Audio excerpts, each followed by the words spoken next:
அன்றாடம் தவிக்கும் பெண்கள் மதிப்பதே இல்லை. மனம் நொந்த பிறகு முதல் வார்த்தை சொல்வாள், மழை நின்ற பிறகு குடை தந்து செல்வாள். என்னை ஏதோ செய்த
வாழ்த்த வருகை தந்திருக்கும் கோவை வித்யா பதிப்பகம் திரு வேலாயுதம் ஐயா அவர்களையும் எழுத்தாளர் திருமதி ஜெயசக்தி அவர்களையும் மேடைக்கு வருக என வரவேற்கிறோம்.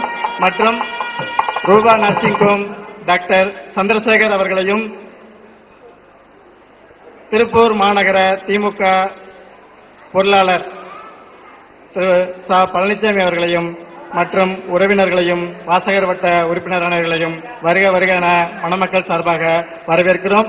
தற்பொழுது எழுத்தாளர் திருமதி ஜெயசக்தி அவர்களையும் கோவை பதிப்பகம் விஜயா பதிப்பகம் திரு வேலாயுதம் ஐயா அவர்களையும் மேடைக்கு அழைக்கின்றோம்.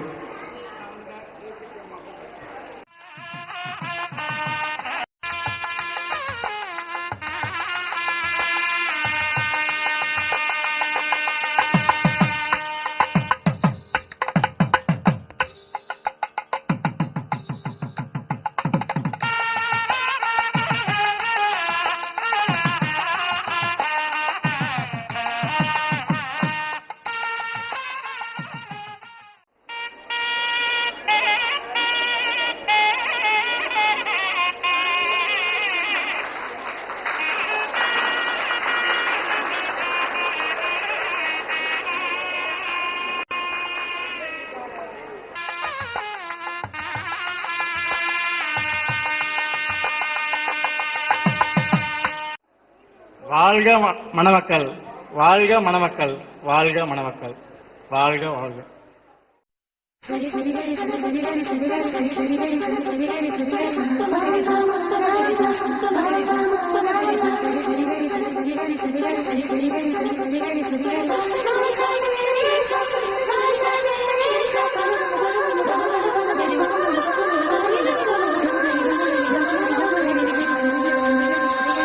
எத்தனை ஜன்மம் எடுத்தாலும் என்னுயிர் என்றும் உன்னை சேரும், எத்தனை காலம் வாழ்ந்தாலும்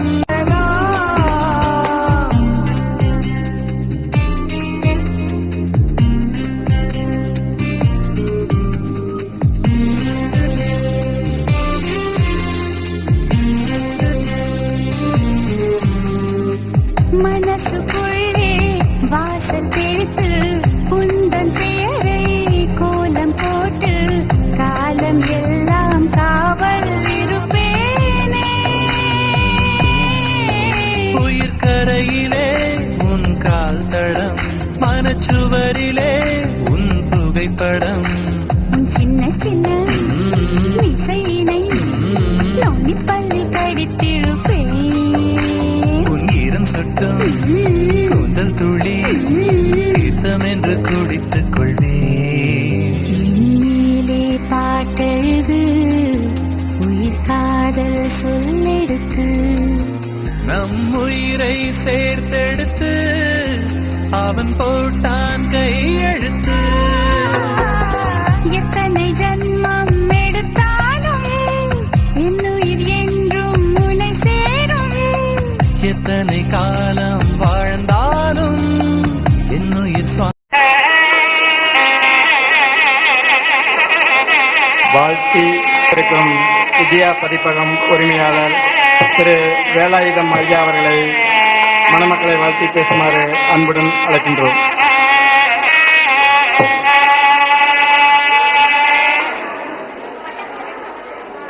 மற்றும் திருமணத்திற்கு திரளாக வந்திருந்து வாழ்த்திய அன்பு நெஞ்சங்களே, அனைவருக்கும் வணக்கம்.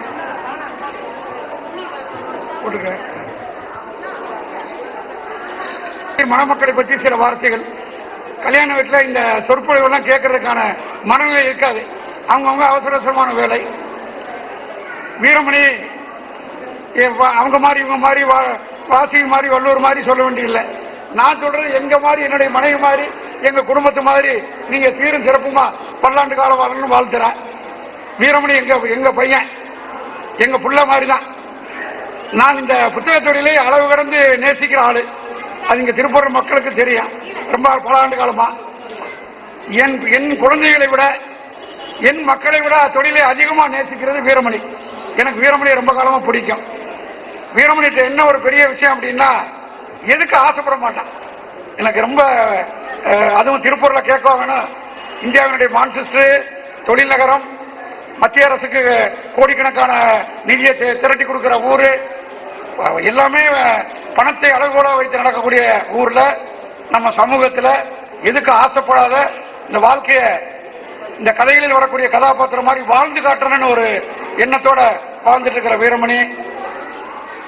ஒரு சின்ன செய்தி மட்டும் சொல்றேன். திருப்பூர் பழைய பேருந்து நிலையத்தில் எங்க புத்தக கடை இருக்கு.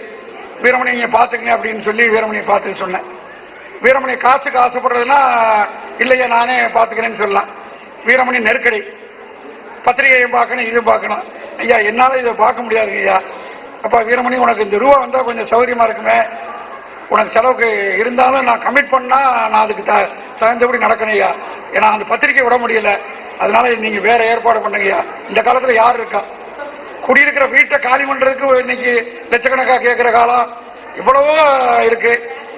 நல்ல வேடிக்கையா சொல்லுவேன், நிறைய கவிஞர்கள் இருக்காங்க, நிறைய எழுத்தாளர் இருக்காங்க, நல்ல மனிதர்கள் அறிவு போயிட்டாங்க.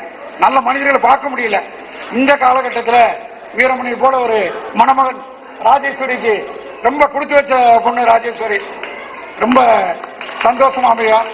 ரெண்டு பேர்த்தையும் மனமாற வாழ்த்துறார். இந்த நிகழ்ச்சிக்கு அண்ணா அவங்க வந்திருக்காங்க, அவங்களுடைய நலம் விரும்பிகள்லாம் வந்திருக்காங்க.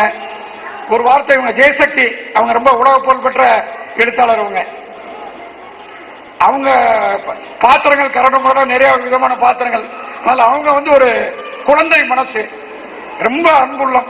அவங்க வந்துடுறது ரொம்ப பெரிய சிறப்பு. அவங்களும் வாழ்த்தி பேசுவாங்க.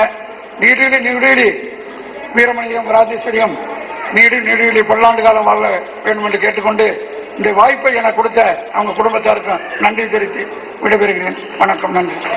வேலாயுதம் ஐயா அவர்களுக்கு மணமக்கள் சார்பாக நன்றி சொல்லி, அடுத்தபடியாக கோவையிலிருந்து வந்திருக்கும் எழுத்தாளர் திருமதி ஜெயசக்தி அவர்கள், ராமலிங்கம் செட்டியார் மேல்நிலைப்பள்ளி தலைமை ஆசிரியராக இருந்து ஓய்வு பெற்று தற்பொழுது எழுத்தாளராக இருக்கும் அவர்களை மணமக்களை வாழ்த்தி பேச அன்புடன் அழைக்கின்றோம்.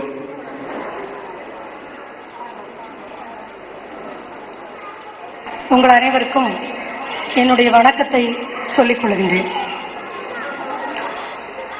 ஐயா அவர்கள், வேலாயுதம் ஐயா அவர்கள் விஜயா பதிப்பகம் கோவையிலே மிகச் சிறப்பாக பல்லாண்டுகளாக விஜயா பதிப்பகத்தை நடத்தி கொண்டிருக்கக்கூடியவர்கள். அவர்களுக்கு வீரமணி அவர்களை பல்லாண்டுகளாக தெரிந்திருக்கிறது. ஆனால் எனக்கு அவரை சில காலமாகத்தான் தெரியும். ஒரு உண்மையை சொல்ல வேண்டும் என்றால், இந்த திருமணத்தை பொறுத்தவரையிலும் நான் மணமகள் வீட்டாராகத்தான் வந்திருக்கின்றேன். ஏனென்றால் ராஜேஸ்வரி இந்த திருமணம் முடிவானவுடனே என்னுடன் பேசிய பொழுது, நீங்கள் வந்தால் நான் மிகவும் மகிழ்ச்சி அடைவேன் என்று ரொம்பவும் அன்பாக ஆனந்த கண்ணீரோடு வேண்டிக் கொண்டார். அதற்காகவே நான் என்னுடைய பையனையும் அழைத்துக் கொண்டு இந்த திருமணத்திற்கு வந்திருக்கின்றேன். சொல்லப்போனால் ஒரு 3-4 ஆண்டுகளாக காலை நேரத்தில் நான் எந்த விதமான ஃபங்க்ஷனுக்கும் போவதில்லை உடல்நலம் காரணமாக. ஆனால் இந்த ராஜேஸ்வரியின் அன்பும் ஒரு வேண்டுதலும் என்னை கட்டி போட்டது. வீரமணி செய்திருக்கக்கூடிய இந்த ஒரு முடிவு போற்றுதலுக்குரிய முடிவு. வீரமணி அவர்கள் என்னிடம் பேசிய பொழுது நான் சொன்னேன், நாங்க நிறைய நாவல்ல ஹீரோஸ் பத்தி எல்லாம் எழுதுறோம்ப்பா, நீங்க தான் உண்மையில ஹீரோ. நடைமுறை வாழ்க்கையில எத்தனையோ ஹீரோக்களை பார்க்கலாம், அப்படின்னா அந்த மாதிரி ஒரு ஹீரோ நீங்க கிடைச்சது ராஜேஸ்வரிக்கு மிகப்பெரிய ஒரு குடுப்பினை. 2 பேரும் பல்லாண்டு காலம் வாழ வேண்டும் என்று போனிலேயே வாழ்த்தினேன். அதேதான் மீண்டும் இங்கே நான் சொல்லுகின்றேன். பொதுவா சொல்லுவாங்க 16 பேருன்னு சொல்லுவாங்க. துதிவாணி, வீரம், விஜயம், சந்தானம், துணிவு, தனம், அதிதானியம், சௌபாகியம், போகம், அறிவு, அழகு, புதிதாம் பெருமை, அறம், குலம், நோயின்மை, கூன் வயது, 16 பேரும் தருவாய் மதுரை பராபரனேன்னு சொல்லியிருக்காங்க. இந்த 16 பேரும் இவர்கள் 2 பேருக்கும் கிடைப்பதற்கு ஆண்டவன் அருள் செய்ய வேண்டும். ஐயா அவர்கள் சொன்னது போல இன்றைக்கு பணம் நிறைய தேடிக்கொண்டிருக்கிறார்கள், குணத்தை மறந்து கொண்டிருக்கிறார்கள். இப்படி ஒரு முடிவை எடுத்து இப்படி ஒரு திருமணத்தை செய்து கொள்வது என்பது அற்புதமான குணம். இதை வாழ்த்துவதற்கு பதிலாக நான் கையெடுத்து வணங்குவதற்கு விரும்புகிறேன். நீங்கள் 2 பேரும் மிக நன்றாக இருப்பீர்கள், உங்களுடைய வாழ்க்கை மிகச் சிறப்பாக இருக்கும், இறைவன் எல்லா வகையிலும் அருளுவான் என்று இறைவனை வேண்டிக் கொண்டு, கனிந்த மன தீபங்களா என்ற என்னுடைய நாவலிலே கதாநாயகன் கதாநாயகி பற்றி ஒரு கவிதை சொல்லுவான். அந்த கவிதையை சொல்லி நிறைவு செய்யலாம் என்று நினைக்கின்றேன். எனது வீட்டை இல்லமாக்கினாள். வீடு வேறங்க, இல்லம் வேற. வீடுங்கிறது ஒரு கட்டடம். ஆனா அங்க ஒரு பொண்ணு அருமையா குடித்தனம் செய்யும் பொழுதுதான் அது இல்லமாகிறது.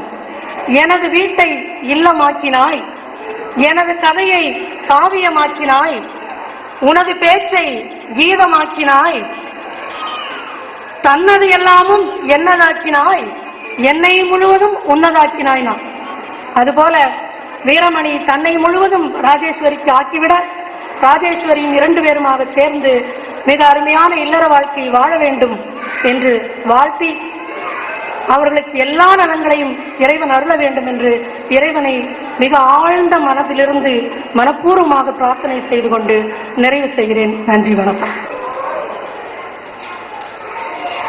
அடுத்தபடியாக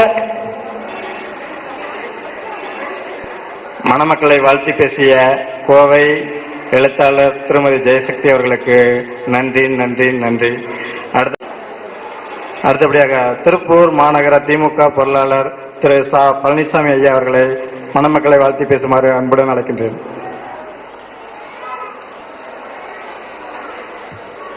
வீரமணி அன்பு சகோதரி ராஜேஸ்வரியோடைய திருமணத்தை நடத்தி வைத்து இங்கே வாழ்த்துறை வழங்கிய விஜயா பதிப்பகம் வேலாயுதம் அவர்களே, எழுத்தாளர் ஜெயசக்தி அவர்களே, மணமக்களுடைய பெற்றோர்களே, இங்கே வாழ்த்த வருகின்றிருக்கின்ற பெரியவர்களே, அன்பு சகோதர சகோதரிகளே, உங்களை அத்துணை பேருக்கும் என்னுடைய முதல் வணக்கத்தை சொல்லுகின்ற இந்த நேரத்தில் நாம் கலந்து கொண்டிருக்கின்ற இந்த திருமணம் லட்சத்தில் ஒரு திருமணமாக ஜொலித்துக் கொண்டிருக்கிறது என்பதை எண்ணும்போது உண்மையிலேயே நான் பெருமகிழ்ச்சி அடைகின்றேன், பேரானந்தப்படுகின்றேன். வீரமணி தம்பி வீரமணி இப்ப எனக்கு கிட்டத்தட்ட ஒரு 10-15 ஆண்டுகளாக தெரியும். சுறுசுறுப்புக்கு பெயர் போன தம்பி வீரமணி பத்திரிகை உலகத்தோடு மிக தொடர்பு கொண்டு அனைவரும் கற்க வேண்டும், வாழ்வில் உயர வேண்டும், உலக நடப்புகளை தெரிந்து கொள்ள வேண்டும் என்ற எண்ணத்தோடு வாழ்ந்து கொண்டிருக்கின்ற ஒரு அருமை தம்பி. ஆனால் அவருக்கு இன்று கிடைத்திருக்கின்ற இல்வாழ்க்கை துணைவியை இங்கே மேடைக்கு அழைத்து வந்தபோது நான் பார்த்தேன், தம்பி நீ வாழ்வின் உச்சத்திற்கே சென்று விட்டாய். எத்தனையோ தியாகிகள் பிறந்த அந்த நாட்டில் உன்னுடைய தியாகம் மிகப்பெரிய தியாகம் என்பது எண்ணும்போது உன்னை வாழ்த்துவதற்கு எனக்கு மனம்தான் இருக்கிறதே தவிர வாயில் வார்த்தைகள் வர மறுக்கிறது. அந்த அளவிற்கு உயர்ந்திருக்கின்ற உன்னை நாங்களெல்லாம் எப்படி வாழ்த்துவது என்று தெரியவில்லை.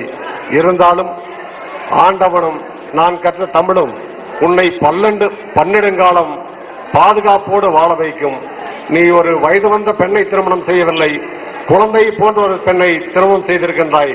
அந்த பெண்ணை நீ வாழ்நாள் முழுவதும் இதே போல போற்றி பாதுகாத்து காப்பாற்ற வேண்டும் என்ற என்னுடைய ஆசை இந்த நேரத்தில் சொல்லி உங்களை எல்லாம் பார்த்து கேட்டுக்கொள்ள விரும்புகிறேன். நான் மணமக்கள் என்று சொல்லும்போது நீங்கள் எல்லாம் வாழ்க வாழ்க வாழ்க என்று அவசியம் சொல்ல வேண்டும்.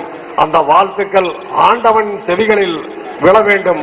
அந்த ஆண்டவன் இந்த மணமக்களை பல்லாண்டு காலம் வாழ்த்த வேண்டும் என்று சொல்லி நான் சொல்லுகின்ற போது நீங்கள் வாழ்க சொல்லுங்கள் என்று கேட்டு வாய்ப்புக்கு விடை சொல்கிறேன்.